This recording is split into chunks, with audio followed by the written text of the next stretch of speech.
own tent, and we had the dinner and everything's finished. And all of a sudden, I'm sitting in the corner of the tent. There's like 5 of us in the tent. Something grabbed the corner of the tent and started shaking it like this, and then did it again. And we're thinking it's some friend of ours from another camp. Fucking around.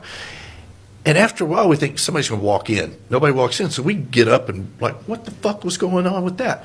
We walk out as I'm the last guy to get out of the tent. So I open the tent and I notice everybody standing there looking this way, just like this, just not moving at all, like looking at something. And it was a full moon. So it was really bright outside.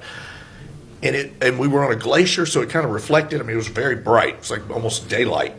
And I look over, and right there to the left, about 15 feet away from me, is this coiled up, crouched down, black, looked like... The Yeti's not huge. black. Get It's out black. of here. It's black, dude. It's fucking black. Everybody Wait, thinks, let him oh, it's finish. this white thing, you know? No.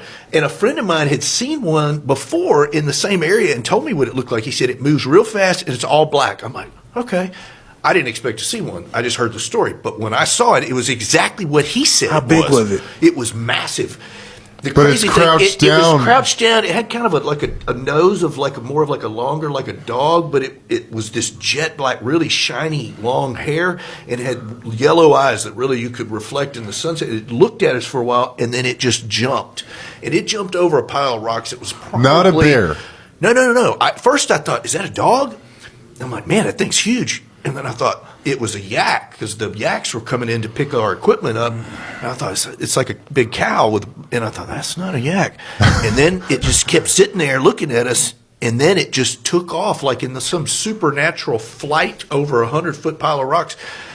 But the crazy thing was instinctively, I actually started moving towards it. Like I want to go up there and look. And there was a kid who worked for me, a Nepalese kid. He put his hand right here on my stomach. He was standing there watching the whole thing too. He worked in the kitchen, and he said, don't go up there. And I was like, did everybody just see what I saw? And everybody was like, yeah. Holy shit. Okay. And when I saw it, I was just kind of like, oh, okay, well, that's a real animal that exists and seems to have a supernatural quality that I never saw before that's kind of elusive or something. But then after a couple of days, we were waiting to get picked up by the yaks, and I started taking all the food out of my tent because I'm thinking, man, why did it shake the corner I was in? I'm like, what did it want?